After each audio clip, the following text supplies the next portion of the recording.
Hello and welcome to Artful Loving. In this next episode, we are going to continue our conversation about trauma in relationships as a part 2. And in this episode, we're going to focus more on attachment theory and what that means and how we can learn about our own attachment styles in relationship. Very, very important and hopefully very useful information for you.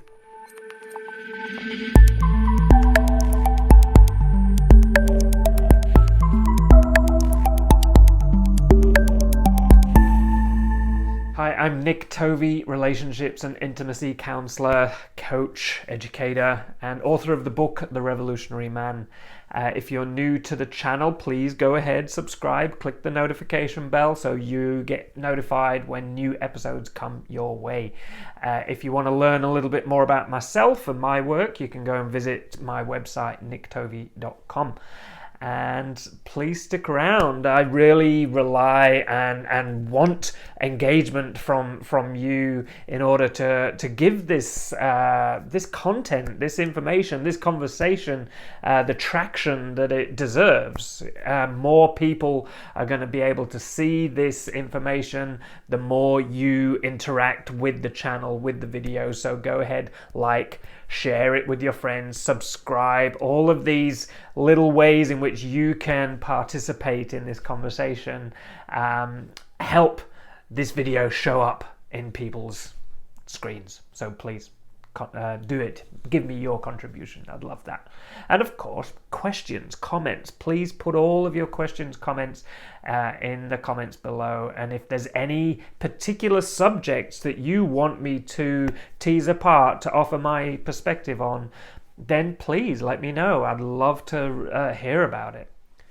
So in the last episode, I talked a bit more broadly about trauma and how that plays out in relationships, and I touched on the more specific subject, which I'm going to dive into a little bit deeper today, of attachment theory, and how much that plays a part, how important it is when we're talking about intimate relationships. There's so much for us in this to understand about ourselves, to understand about our partner, and to understand about our particular relationship dynamic, so we can just have some compassion, some understanding for ourselves, for each other, and then we can relate in a way that takes all of those things into account, that recognizes all of the ways in which we get triggered or we respond to certain situations, and how we can be with each other in a much more fulfilling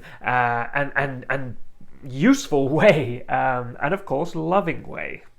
So as psychological theories go, attachment theory has been around a while. It's been around since the 50s. John Bowlby really brought attachment theory into the world of psychology and recognized different ways in which attachment bonds were created and severed, and how children particularly would respond to these different experiences in early childhood.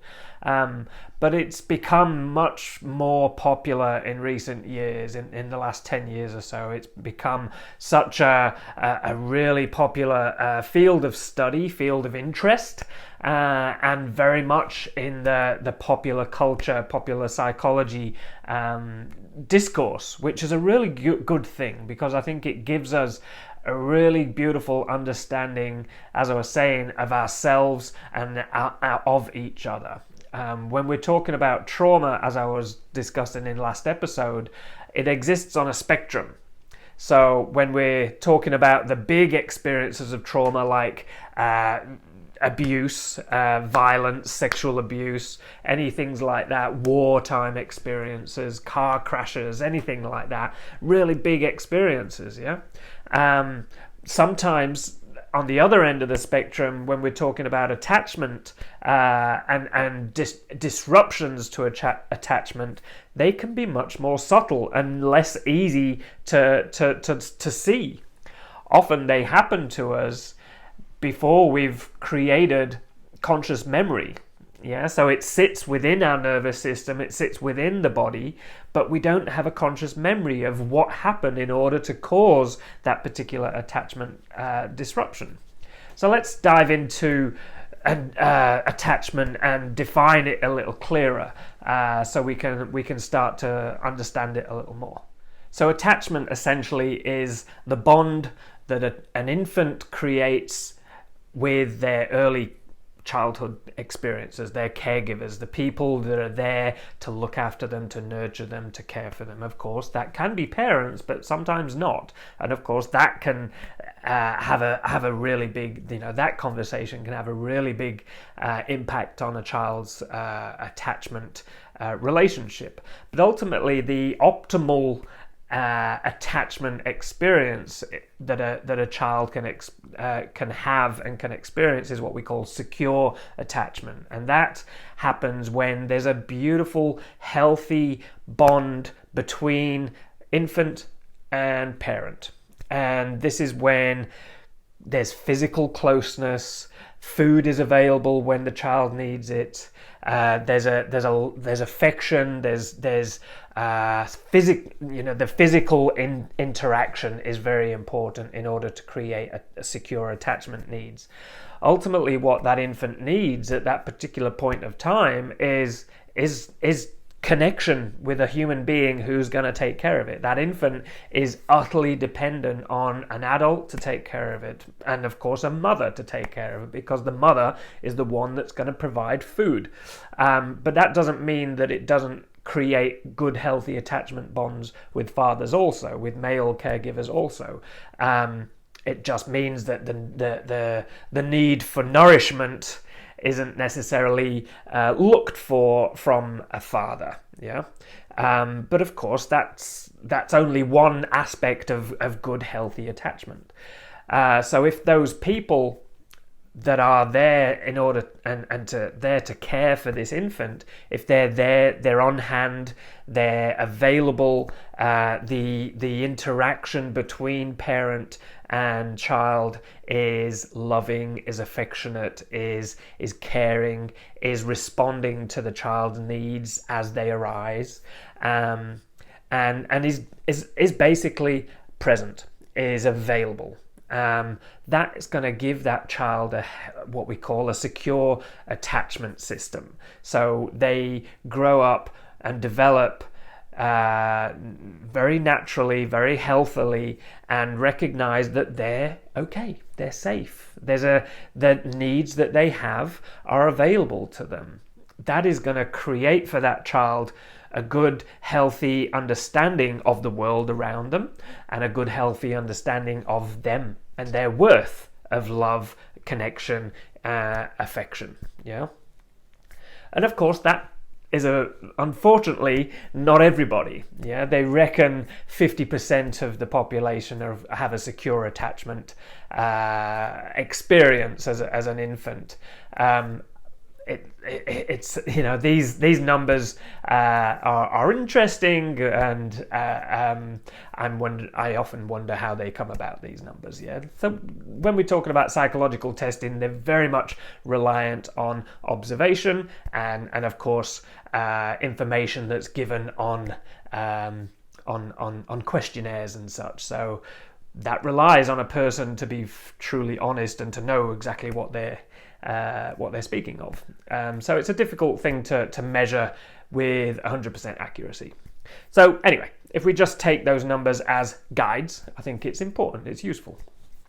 If we don't have a secure attachment, let's say, for example, parent isn't responsive to certain cues from the infant that tell the parent that I need something, I need food, I need changing, I need affection, I need a cuddle, whatever it is. But my needs aren't being met by the person who should be meeting those needs. This is what is going to create what we call an attachment disruption in that infant.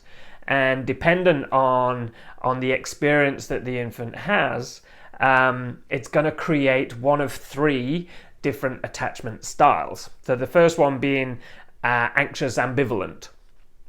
So an anxious ambivalent infant is going to have the experience where needs just aren't being met. When I'm in when I'm crying, when I need something, when I need feeding, I need some sort of connection, some sort of bond creation with my parent. Maybe I'm crying and I'm trying to get my needs met by letting you know that I'm going to make all of this noise. Yeah, if those needs aren't met, that child's going to start to understand in the capacity that it can, that parents aren't reliable, that the adults in the world aren't reliable, so I need to sort of just wait around and look after myself, soothe myself, take care of myself in some ways. Yeah, sometimes that child's going to create an adaptation to their behavior in order to get their needs met. So maybe we don't cry in order to get our needs met. Maybe I smile and appear happy to mum, and when I do that, she responds to me in a much better way, or dad.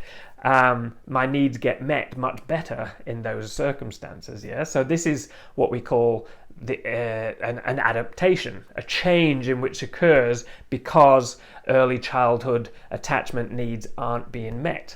Yeah, so this is what then becomes ambivalent attachment style. We'll talk about how these then show up later in adult relationships in a little while. The next attachment style is what we call anxious avoidant. And so the avoidant infant has potentially had the experience where parents are maybe angry, may feel unsafe to us. So if I cry, if I move in certain ways, if I do certain things, then I'm going to get met by a reaction which is potentially angry, aggressive, and which causes a fear response in me. Yeah, so it's like, ooh, if I express myself in this way, then what I'm going to be met with is aggression, is unsafety. So this is going to teach me that, okay, let's not do that. Let's stuff down my feelings. Let's pull away from people and create this experience where I don't need anybody to take care of me. So this is the avoidant adaptation, where it's like, okay, people are unsafe. Love is unsafe. So I'm not going to create that. I'm going to avoid creating that need, that dependency on the people around me. So that's the anxious avoidant experience. The next attachment style we want to talk about is the anxious disorganized. So this is less common than the avoidant and the ambivalent, but it still plays a big part, and I think it's important to understand. So this is when the infants, the caregivers in the infant's life are unreliable. They're easily changeable. So sometimes they're there and they're available to me and they're nice, they feel safe, and sometimes bang, sometimes something stirs them up and they're aggressive, they're unsafe, potentially abusive, potentially neglectful. So this gives the infant a totally disorganized understanding of what this person is and how we interact with them, because I don't know what to do, because I never know what the reaction's going to be. So this creates this hyper-vigilant sense of anxiety that the child just doesn't know whether he's coming or going, doesn't know what he's coming home to when he's an older child, doesn't know how mum or dad is going to be meeting them, what are we going to be in. So there's this hypervigilance, this high anxiety, this how can I adjust and adapt in order to get my needs met in the best and safest way possible. Very, very difficult for that infant to be with. And of course then as the person grows up, this is what we start to see in relationships, in intimate relationships. So let's talk about how these attachment styles then start to how they carry on, how they stay with us throughout our life, and how they then show up in intimate relationship. Of course, as I always say, intimate relationship is the best arena for personal growth, because we are going to be reflected back all of our anxieties, all of our insecurities, all of our wounding by this person that is our perfect mirror. And so if we're willing to see what we need to see, then it's great. It's a perfect arena for personal growth. It's also the perfect arena for for avoiding those parts of us that we don't want to see. If we don't want to do the work, if we don't want to understand ourselves, if it scares the bejesus out of us, and it's like, no way, I'm not going there, then we're going to avoid intimate relationship. Yeah. So this is often something that we see in all sorts of relationships where something gets triggered, something rears its head in the relationship, and it's just too hard to face. So the avoidant adaptation, the anxious avoidant adaptation, is going to run from that when it gets a little bit too hard and a little bit close to the bone. This is one way in which the anxious avoidant person is gonna run from that. He's gonna run from relationship. He's gonna shut down, close the barriers, and detach. Yeah. So another way, and this is important to look at. Often an anxious avoidant is very attracted to an anxious ambivalent. Yeah, because the anxious ambivalent, something that they like to do is please. They want to please the other person. They want to make it right for them. Yeah, so they're always trying to adjust themselves and adjust their behavior to please the other person, to get love, to get affection, to get connection. Yeah, and the anxious avoidant is often a little bit resistant to that sometimes, a little bit aloof. Sometimes they will try to pull away when the anxious ambivalent gets a little close. So we end up with this persistent pursuer-distancer dynamic, yeah, the cat and mouse dynamic, which is very, very common in a lot of relationships. I see it a lot in the couples that I work with. Is that one of the parties being the anxious ambivalent and being the chaser, and the other partner, the anxious avoidant, distancing, and trying to get away from what feels like overbearing, overwhelming neediness from the other person, and that is like kryptonite to the anxious avoidant. I know this one very much. This is my I guess my attachment style that doesn't necessarily play a part in my life very often these days, but earlier on it did. Yeah, so I've learned to understand it. I learned to recognize when it comes up for me, what situations it comes up for me, and I've learned to understand that part of myself a little more. And so, of course, what I think it's important for us all to understand with that is just because we have had these experiences as children, as young people, and we've been subjected to these experiences and therefore created, had our attachment systems adapt to certain ways of living, certain ways of behaving in relationship, and certain ways of getting our needs met. And if they're counterproductive, if they're not working for us so much, then we can change them. We can work with them in order to change our reactivities, to understand what's happening to us in that moment. Well, let's go into that in a little more detail a little bit later on.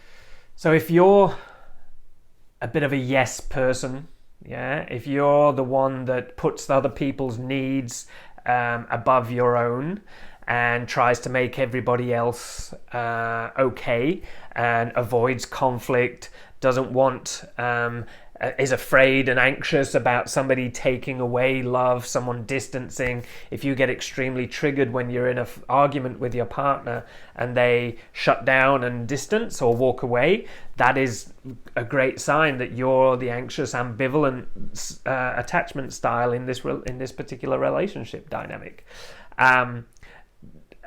And so it's like good to understand that. It's good to understand, there's a part of me that really needs connection. that needs to know that connection is close to me, is on hand, that love is there. And so I can depend on that, I can rely on it, and I don't need to be in this hypervigilant, anxious state.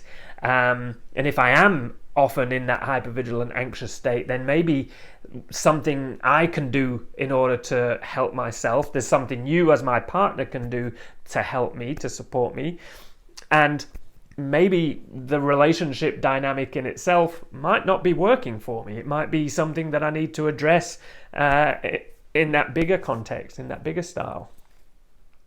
If you're somebody who regularly avoids intimacy and closeness and connection and feels like that's smothering, that's too difficult to be with, if there's a part of you that overly criticizes the other people in the world, and particularly your partners and the people you're in relationship with, that can be a way of making them distant, making them responsible for your needs to create that level of distance and avoidance.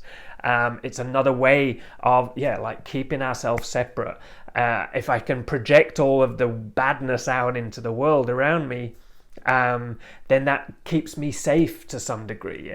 And I think that's really important to zero in on that, what I just said there. All of these mechanisms are there in order to keep us safe. This is a small part of us. If you think about, yes, we're grown-ups, we're adults in the world, we're doing our work, we're living our life, we're paying our mortgages, all of these things. We're adulting pretty well for most parts of our life, but there's this part of our life that maybe we turn into a little child and we regress back to being an infant who really needs to get love, who really needs to feel safe in connection. And this is exactly what happens. It's like this, when we've had our early childhood experiences, it's like we've been stamped in that moment, whether we were 2 months old or 3 years old or 5 years old, or even in utero. It's like a stamp has been stamped on our nervous system, our neurology, our body, all of these aspects of our human being, and then of course our psychology, because we then create understandings and beliefs and operating systems in our psychology that give us the lens in which we see the world. This gets stamped on our nervous system at that young age. Let's say I'm 2 years of age, and so whenever I feel like an experience that reminds me of that potential abandonment, let's say, if I'm an anxious ambivalent, if that abandonment starts to get a little close and something feels familiar in that, my nervous system gets activated, my attachment system starts ringing the alarm bells in my brain. My nervous system is going to get activated. I literally regress back to that 2-year-old child that needed their needs being met. I may be in an adult body, but I'm a little boy or a little girl in that moment, and I'm really desperately trying to keep myself safe. And so we need to understand that. We need to recognize that and not belittle it, not suppress it, not shame each other for it or ourselves, but to understand it. And I think this is the important thing, is understanding, having compassion for these parts of us doesn't mean that we pander to them, that we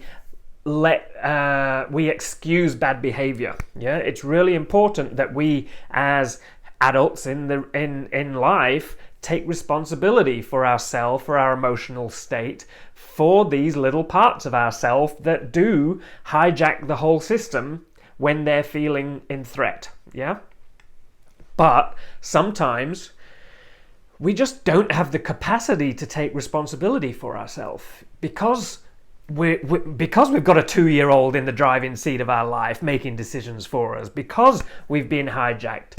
And so we need each other, and this is where we want to move away from codependence and away from independence in order to create an interdependent relationship where we recognize, you know what, I do much better in life if I have you as my support person. Not because I need you, but because I do better and I want you to be there. And part of you being there is actually recognizing when I'm in that triggered state, when I've been hijacked by my 2-year-old who just needs love and affection.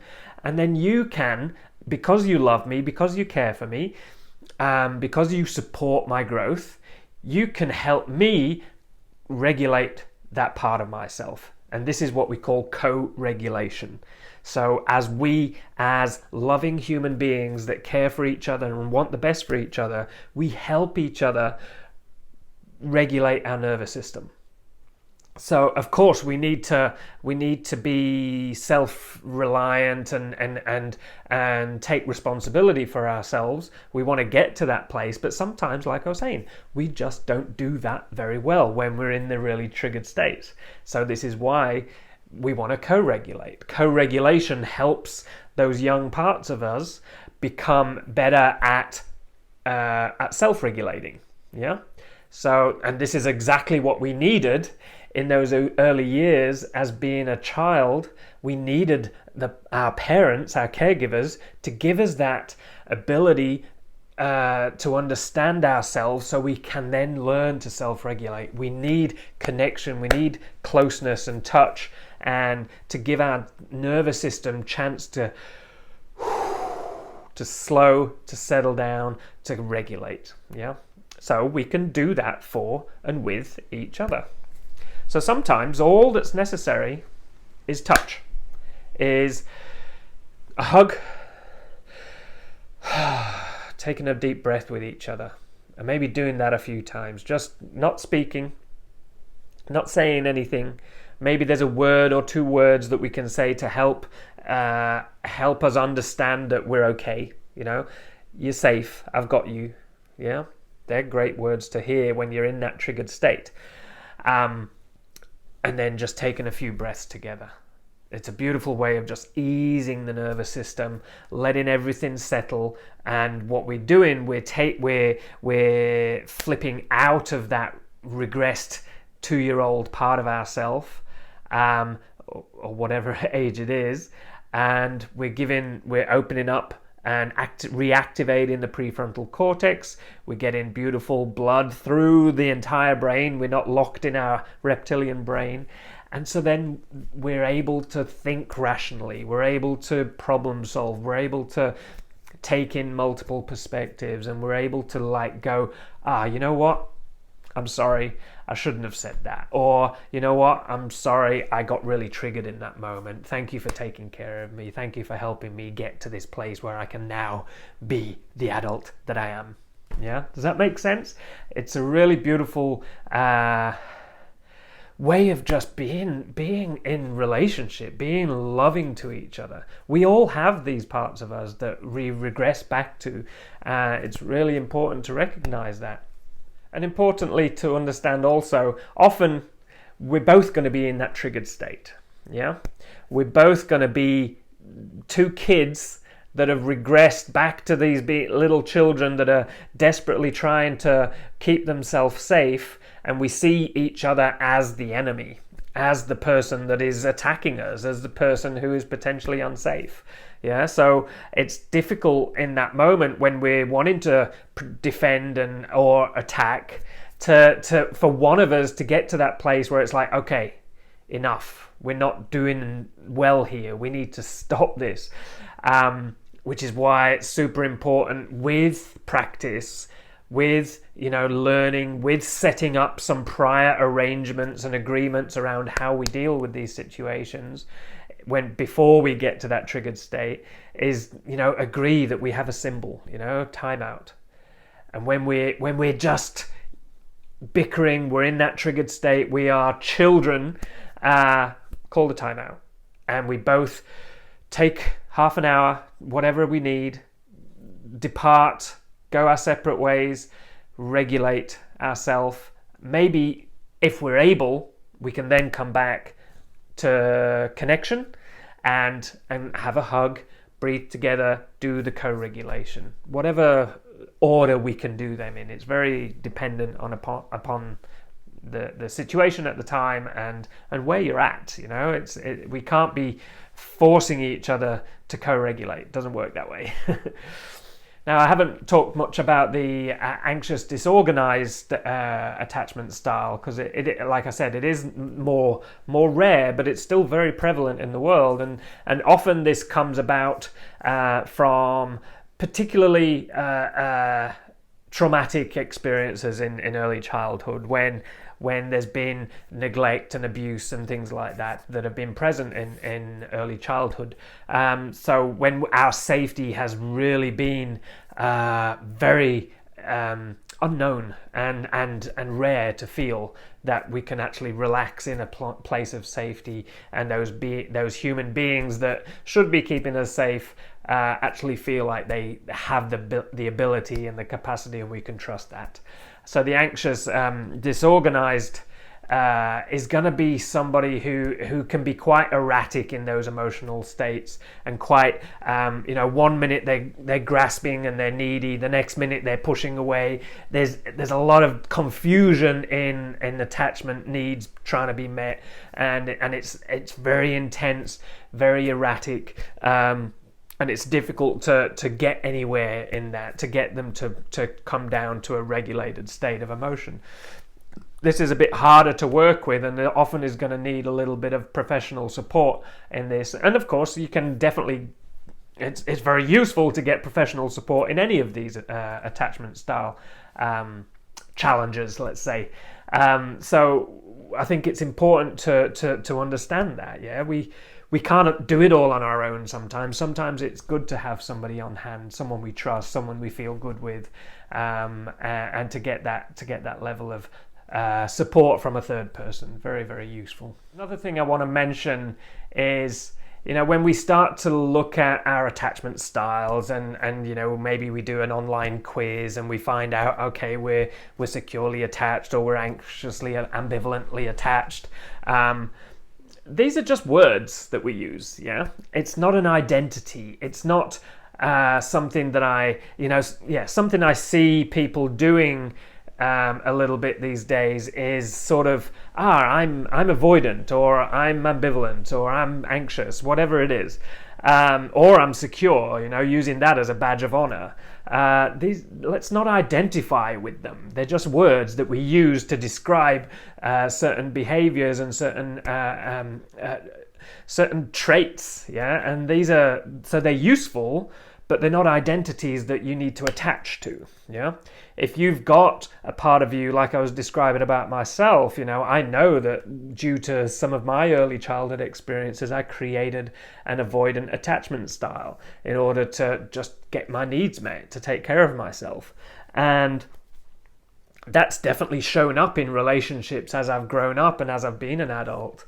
And now I understand it. I've got a handle on it. I recognize it. And does it mean it doesn't crop up anymore? No, it does. Sometimes it'll rear its face again, and it's like, oh, hello, I know you. But it's rare. It's rare today. So what I mean is, what it's important to understand is, yes, it's very useful information to know about ourselves, to understand, so we can have some compassion and we can relate to that part of us that feels that way. And so we can then recognize how these behaviors, how these traits show up in relationship, and go, this is what happens. This is what I do in this scenario. This is what I do when you speak to me that way.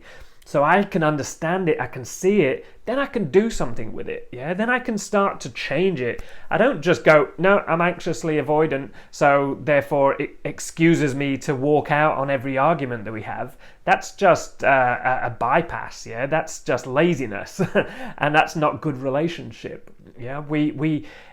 Yes, absolutely. Understand your traits and your behaviors. Know where they come from. It's good and useful, but don't use it as an excuse for poor behavior. Yeah, it's really, really important. And don't use it as an excuse to to prevent growth. Yeah, we can do the work in order to grow from these places, to make them less prevalent. The knowledge and the awareness that we gain from doing the self-inquiry, having a look at ourselves in the mirror, gives us power, gives us a sense of control to which we can make changes, choose to make changes. Yeah, really important. And of course, so important, just have some compassion for each other. Give each other a break. If we notice and we recognize that certain behaviors are going to trigger our partners, maybe it's a good idea to adjust your behavior. Yeah. And this isn't about pandering. It's not about walking on eggshells. It's not about, wrapping each other in cotton wool. We don't want to do that. That's not useful. But it's about being good people. It's about being kind. It's about being loving. It's about being compassionate and understanding. It's about being a bloody grown-up. Yeah? Let's relate as grown-ups and not as children. It's really, it's so much better. Believe me. And like I said, we're all on a journey here. We're all learning, we're all growing, we're all working all of this out, and that's an ongoing process, and we're always going to be a work in progress. So let's give each other permission to get it wrong, to fuck it up, and then the important thing is, how do we repair? How do we come back to connection? How do we take ownership and responsibility for the ways we fucked up, and also give each other give each other a second chance or a third chance or whatever chance we need. Yeah. Okay, I will leave it there. Any questions, comments, concerns, feedback, please pop it in the comments below. I'd really love to hear from you. If this has been useful to you, please let me know. Like it, share it with your friends who you think would find it useful, your partners, your loved ones, your mum, your dad, your brother, your sister, whoever. Share it. Just click that little share button down there that gives you the ability to share it with other people. Really useful button. Yeah. And of course, if you haven't already, click the subscribe, the notification bell. Okay, guys, I'll leave you there with that. Much love. Take care with yourself and with each other, and keep loving.